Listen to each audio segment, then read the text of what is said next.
वैसे तो बेटा आस्क का मतलब पूछना होता है, आस्क का मतलब पूछना होता है। जैसे देखो, आपका नाम क्या है, अभी बात तो मैंने आपसे पूछी है। तो जब हम कोई भी चीज किसी से पूछते हैं तो उसे इंग्लिश में हम आस्क कहते हैं। ये तो आस्क का जेन्युइन मीनिंग हो गया बेटा। पर अगर आपने आस्क के बाद फॉर लगा दिया तो अब इसका मतलब पूछना नहीं है, अब इसका मतलब है कोई भी चीज किसी से मांगना। अब इसका मतलब बदल जाएगा बेटा। अगर मैं आस्क के बाद अगर फॉर लगा दूंगा तो उसका मतलब है मांगना। जैसे मैं एक छोटा सा एग्जांपल देखो, आस्क फॉर मनी। अब मैं एक वर्ड लिख देता हूं इसमें, आस्क फॉर मनी, पैसे की डिमांड करना। अब देखो, आस्क के बाद जैसे ही फॉर लगा बेटा तो इसका मतलब मांगना होता है। आ जाओ बेटा, दूसरे वर्ड की तरफ आ जाओ, लिखते चलना बेटा। आस्क के बाद जैसे ही फॉर लगेगा तो उसका मतलब मांगना। मैंने कहा है कि मैं 20 वर्ड आपको कराऊंगा और आपके पेपर में जितनी भी फ्रेजल वर्ब्स हैं बेटा वो सारी कवर हो जाएंगी। किसी भी पेपर में आपको दिक्कत नहीं आएगी बेटा। हम टाइम खराब नहीं करेंगे, दूसरा देखें। आस्क आफ्टर या आस्क अबाउट। जैसे मैं अपनी बुआ जी के यहाँ पे चला गया, मैंने नमस्ते की, और बुआ जी कैसे हो आप? बुआ जी बोले बेटा मैं ठीक हूँ, स्वास्थ्य ठीक है, घर पे सब ठीक है।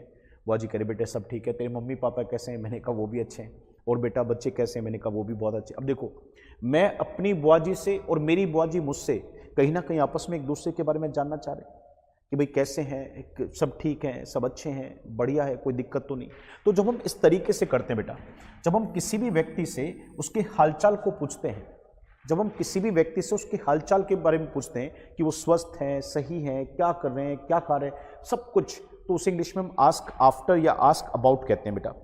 That is called ask after या आस्क अबाउट। जैसे मैंने कहा कि आस्क अबाउट स्टडीज, पढ़ाई के बारे में जानकारी लेना। किसी भी चीज की जानकारी लेते हैं, किसी भी चीज के बारे में कुछ पूछते हैं तो उसे इंग्लिश में बोलते हैं आस्क आफ्टर या आस्क अबाउट। दूसरे वर्ड पे आ जाओ बेटा।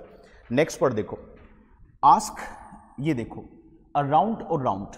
आस्क अराउंड और राउंड, एक चीज ध्यान रखना बेटा, एक ऐसा वर्ड है दोनों का मीनिंग जो बिल्कुल सेम है। देखो मैं कैसे, एक छोटा सा मीनिंग बताता हूं उसका क्या होता है। अगर आस्क के बाद अबाउट या राउंड लगाओगे तो इसका मतलब किसी भी चीज के लिए इनवाइट करना। देखो कैसे, फोन पे बातचीत चल रही है, और जी कैसे हो सर? मैंने कहा बहुत अच्छा हूं सर, आ जाओ ना फिर एक दिन डिनर पे। सर आ जाओ घर पे एक दिन डिनर पे, सब मिल भी लेंगे, बच्चों को भी ले आओ, परिवार भी मिल लेंगे, बड़ा अच्छा रहेगा। अब सोचो, आप फील करो बेटा, यहां पर फोन पर हो क्या रहा है। ये 20 मिनट है ना बेटा, डेडिकेशन की देना है, 20-25 मिनट। डेली में क्लास में आपको अपडेट करूंगा आज किस चीज के ऊपर क्लास लेके आ रहा हूं, रोज पढ़ेंगे बेटा। 20 से 25 मिनट डेली अपनी इंग्लिश पे लगाएंगे, टच नहीं जाने दूंगा इंग्लिश में, डेली कुछ ना कुछ नया सिखाऊंगा। सुन सर आ जाते फिर डिनर के लिए? तो मैंने कहा सर करता हूं कोशिश। बोले कोशिश क्या प्रदीप जी, आई जाओ।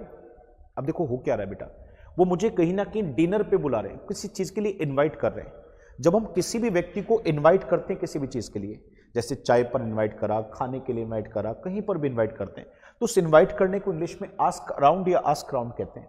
जैसे आस्क समबडी, समबडी का मतलब बेटा उस व्यक्ति का। जब भी कभी कहीं पर एसपी लिखा देखो ना तो समझ जाना ये समबडी को छोटा करके लिखा है। Ask somebody around for dinner. किसी भी व्यक्ति को कहीं पर भी हम बुलाते हैं, इसी अराउंड को आप इंग्लिश में राउंड भी कह सकते थे बेटा। Ask somebody around for dinner, ask somebody round for dinner, इसका मतलब किसी को कहीं पर इनवाइट करना किसी भी चीज के लिए। पर सुनो, ध्यान से सुनो, अगर कहीं पर किसी व्यक्ति को, अगर वहीं पर किसी व्यक्ति को अपने घर पर बुलाते हो, आप केवल घर पे बुलाते हो, तो इंग्लिश में बोलते हैं आस्क इन। मतलब जब आप किसी भी व्यक्ति को इनवाइट करते हो to visit your home, visit your house, अपने घर पर किसी को बुलाएंगे तो इंग्लिश में बोलेंगे आस्क इन। अच्छा वर्ड है बेटा, पेपर में यहां से खूब वर्ड्स आ रखे हैं, प्रीवियस उठा के देखो, एक एक वर्ड को 5-5 बार कम से कम पूछ रखा है। चाहे वो आस्क आफ्टर, अबाउट है, फॉर है, ये अराउंड है, राउंड है, इन है, आउट है, 5-5 बार आ रखा है बेटा पेपर में, कम से कम किसी भी वर्ड को उठा लो, इतने इंपॉर्टेंट। वही पढ़ाऊंगा जो आपके काम आएंगे बेटा। चलो शाबाश, अगले वर्ड की तरफ आ जाओ बेटा, आस्क आउट।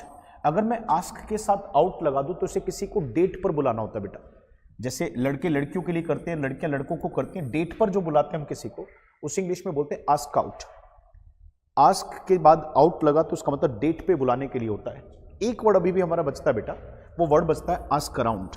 आपको नहीं सर, आस्क अराउंड तो आपने पढ़ाई दिया नहीं बेटा, एक और चीज होता है, मैं बताता हूं इसमें क्या होता है। अगर हम आस्क के बाद अराउंड लगा दे, राउंड नहीं केवल अराउंड, तो इसमें एक नया शब्द पैदा होता है, वो शब्द बताता हूं, देखो क्या होता है बेटा। कितनी बार ऐसा होता है बेटा जी, जैसे मान लो अभी क्या हुआ कि मेरे चाचा जी हैं, मुझे बोले प्रदीप चल बेटा चलेंगे एक बार। मैंने कहा किस लिए? कहते वो मतलब लड़का देख के आना तेरी सिस्टर के लिए। चले गए।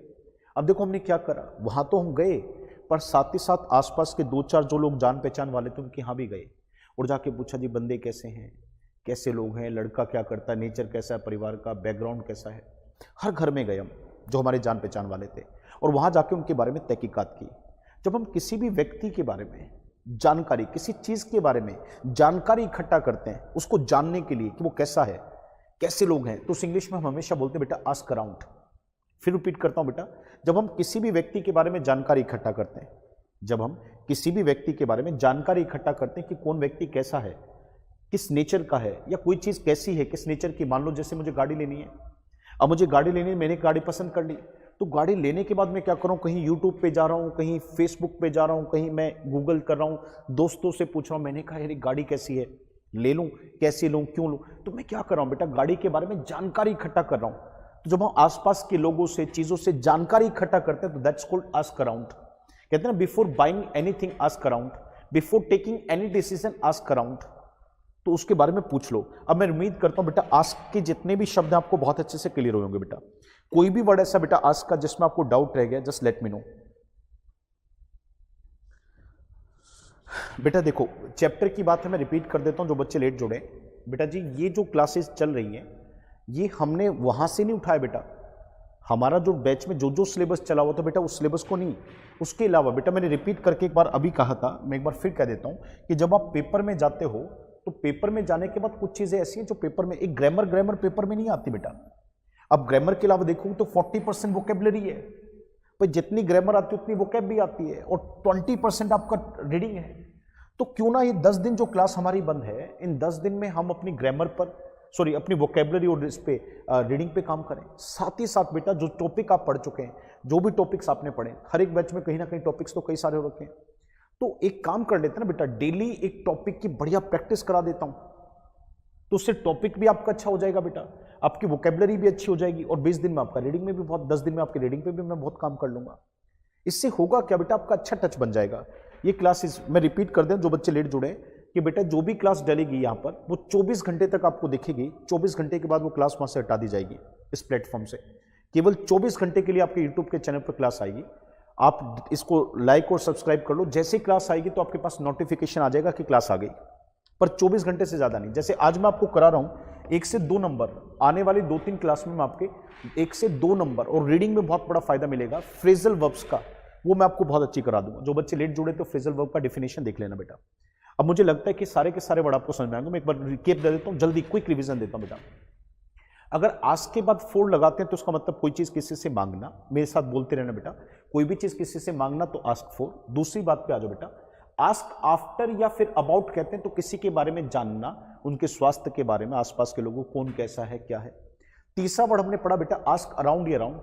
आस्क अराउंड या अराउंड का मतलब होता है किसी भी व्यक्ति को कहीं पर किसी चीज के लिए इन्वाइट करना, पर वहीं पर किसी के घर पे इन्वाइट करते तो आस्क इन आता है, वहीं पर किसी डेट के लिए इन्वाइट करते तो आस्क आउट आता है। किसी चीज की जानकारी लेने के लिए जब हम पूछते हैं तो उस इंग्लिश में बोलते हैं बेटा हम क्या, आस्क अराउंड, फिर राउंड नहीं अराउंड आता है। ये सब इसके मतलब। अब सुनो, अब इनके सेंटेंस बना के देखना बेटा। आस्क अपने आप में एक वर्ब है ना बेटा, हर एक वर्ब की अपनी एक फॉर्म होती है बेटा। आस्क की एक फॉर्म है बेटा, आस्क सेकंड फॉर्म क्या होगी आस्क। इसके बाद दूसरी फॉर्म उठाऊंगा बेटा, अभी डेली अपनी कॉपी लेके बैठ जाए करो, पेन लेके, रोज रूटीन से पढ़ाऊंगा बेटा, डेली आपका टच नहीं जाने दूंगा। आस्क, आस्क्ड, आस्क्ड, ये अपने आप में एक फॉर्म है बेटा। हर एक वर्ब का अपना एक मीनिंग है बेटा। जैसे आज हम फोकस करेंगे सेकंड फॉर्म के ऊपर, वर्ब की सेकंड फॉर्म को अच्छे से प्रैक्टिस करेंगे। आपको याद होगा बेटा कि वर्ब की सेकंड फॉर्म से, एक वर्ब की सेकंड फॉर्म से हम एक ऐसे समय को दिखाते हैं जो समय अब नहीं रहा। कोई भी टाइम में जो चला गया उसे हम पास्ट कहते हैं। पास्ट में कोई भी काम हो तो उसे वर्ब की सेकंड फॉर्म से दिखाते हैं। अब मुझे एक बात बताइएगा, सिंपल सी बात। अब देखो, अब मैं आपके सामने एक वर्ड लेके आता हूं बेटा, लास्ट वीक। जब मैंने जैसे ही लास्ट वीक लिखा तो कहीं ना कहीं मैंने आपको एक टाइम तो दे ही दिया बेटा, और टाइम भी वो हफ्ता जो चला गया, लास्ट वीक हो गया पास्ट। अब जब बेटा पास्ट हुआ तो घटना पास्ट में घटी तो वर्ब की सेकंड फॉर्म आएगी। अब देखो हुआ क्या बेटा जी, मैंने यानी कि आए। अब कोई भी चीज किसी से मांगते हैं, डिमांड करते हैं तो उसके लिए हम आस्क जैसी वर्ब का प्रयोग कर सकते हैं। आस्क किया, पर कब किया? लास्ट वीक किया बेटा। तो घटना पास्ट की थी, तो पास्ट होने की वजह से मैंने यहां पे सेकंड फॉर्म ले ली बेटा, आस्क्ड। अब देखो मैंने क्या करा, डिमांड करी, तो किसी से तो डिमांड की होगी। अब मैं वर्ड को यूज करना सीखा रहा हूं बेटा, किसी से तो डिमांड की होगी। अब मैंने डिमांड करी अपने पिताजी से, तो आई आस्क्ड माय फादर। अब अगली बात सीखो बेटा, जब भी हम कोई चीज किसी से मांगते हैं तो उसे इंग्लिश में हम बोलते हैं आस्क फॉर, पर सेंटेंस में भी तो यूज होना चाहिए ना बेटा। एक तो सबसे पहले बात, आस्क की वर्ब को वैसे ही लिखना बेटा जैसा टाइम होगा। एक चीज जो मैं बताऊं बेटा जी, सीखने पे जब आप आओगे ना तो कहीं से भी सीख सकते हो। आप खुद अपने आप को बैरियर मानोगे, आसपास के लोगों को आप ये भी तो कह सकते हैं आधे घंटे के लिए मुझे डिस्टर्ब मत करना, मेरी क्लास होती है। हम इस नेचर से भी तो पढ़ ही सकते हैं ना बेटा। डेली आपने देखा, आज रिवीजन करा, अगले दिन की क्लास में आने से पहले आपने 5 मिनट उठा के अपनी कॉपी को उठाए, यार सारे वर्ड पढ़े थे, संन्यास सीखे थे, ये सब कुछ था, इस वर्ड को कैसे यूज करते हैं ये भी सीखा था। तो प्रॉपर टाइम लगाते हैं ना, 10 दिन खराब नहीं करने भाई, बहुत कुछ सीखना, ब्रशअप करना अपने आप को। आओ अब देखो, जिससे भी चीज मांगी उसका नाम आ गया, तो आई आस्क्ड माई फादर, और जो भी चीज मांगी मैंने फोर करके यहां पे उस चीज का नाम लगाना है। तो I asked my father for, और फॉर के बाद मैंने बोला मनी, तो I asked my father for money. तो कहीं ना कहीं एक छोटा सा पॉइंट, अब देखो मैंने अगला वर्ड बोला, I asked my father about his health. अब देखो, I asked my father about his health, मैंने कहीं ना कहीं उनको हेल्थ के लिए पूछा। ऐसे ही मैं अगला सेंटेंस लेके आता हूं बेटा। अब ये सेंटेंस देखो क्या होता है, आज से राइट बेटा 3 दिन पहले, 3 days। अब मैं आपको एक वर्ड रिवाइज कराता हूं, बड़े ध्यान से देखो। ये 3 वो दिन है बच्चों अब नहीं रहे जो, आओ बेटा ध्यान लगाना, ये 3 वो दिन है बेटा जो अब नहीं रहे। और जब हम कोई भी टाइम चला जाता है ना बेटा, कहते हैं ये टाइम तो चला गया, तो कुछ नहीं करना, उस टाइम के बाद अगो या फिर बैक, मन ही मन बोल दिया और बेटा अगो या बैक में से किसी एक शब्द का प्रयोग तो करना ही है। आपको याद होगा जब भी कोई टाइम चला जाता है और कहते हैं इतना टाइम पहले, तो टोटल टाइम ले लेते हैं और फिर उसके साथ अगो या बैक लगाते हैं। क्या नहीं लगाते बेटा, उस टाइम के साथ कभी भी हम बिफोर नहीं लगाते, ऐसे। ये रिवाइज करा दिया मैंने। अब 3 days अगो, 3 days बैक, मैं सेकंड फॉर्म कैसे कैसे पेपर में पूछी जाएगी, मैं सारे वर्ड लिख दूंगा बेटा आज क्लास में। तो सेकंड फॉर्म की प्रैक्टिस भी हो जाएगी बेटा और नए वर्ड भी सीखने को मिल जाएंगे। तो आज से 3 दिन पहले, तो 3 days अगो या 3 days बैक, बिफोर 3 days नहीं कहेंगे बेटा। पहली बात तो ये आ गई, ये ध्यान रखना। अगली बात देखो क्या हुआ 3 दिन पहले। 3 दिन पहले हुआ क्या कि मेरे फ्रेंड ने मुझे अपने घर बुलाया, तो माय फ्रेंड, अब देखो जिसने बुलाया बेटा उसका नाम ले आया, माय फ्रेंड आस्क्ड, और देखो मुझे बुलाया तो मी इन। जैसे ही मैंने आस्क के बाद इन देखा बेटा, तो मैं समझ गया किसी के घर पर विजिट करने की बात आ गई। अब जिन बच्चों को बेटा आस्क इन का मतलब नहीं पता, सोचो एक बार, क्वेश्चन लगाइए बेटा, उस बच्चे को कहीं ना कहीं इसका मीनिंग ही समझ में नहीं आएगा। अब देख लो इस सेंटेंस को पढ़वा के किसी से भी, जिन बच्चों को आस्क इन का मतलब नहीं पता, उसके हिंदी नहीं बना पाएगा इसकी, वो कहेगा यार माय फ्रेंड आस्क्ड मी इन, ये क्या मतलब हुआ। और बेटा कुछ नहीं हुआ, जब कभी भी हम आस्क के बाद इन लेके आते हैं तो किसी के घर पर इन्वाइट करने की बात है, तो दोस्त ने किया तो अपने घर पे किया होगा। तो ये चीज है, मैंने कहा ना 10 दिन इस तरीके से हम निकालेंगे बेटा। बेटा बताओ सारे के सारे वर्ड समझ में आए? देखो एक बार जल्दी से रिकैप में क्या हुआ था, हमने वर्ड पढ़े थे। अब सारे वर्ड की सेकंड फॉर्म को ऐसे बना के देखना बेटा। कोई भी चीज किसी से डिमांड करेंगे तो बेटा आस्क फॉर मैं क्विक कर रहा हूँ, आस्क फॉर किसी के बारे में जानकारी ली तो आस्क आफ्टर या अबाउट। वहीं पर कहीं पर मतलब किसी व्यक्ति को किसी चीज के लिए इन्वाइट करते हैं तो आस्क अराउंड या अराउंड। वहीं पर किसी के बारे में जानकारी इकट्ठी करते हैं तो वो भी आस्क अराउंड। वहीं पर किसी के घर पे इन्वाइट होगा तो आस्क इन, और डेट के लिए इन्वाइट होगा तो आस्क आउट।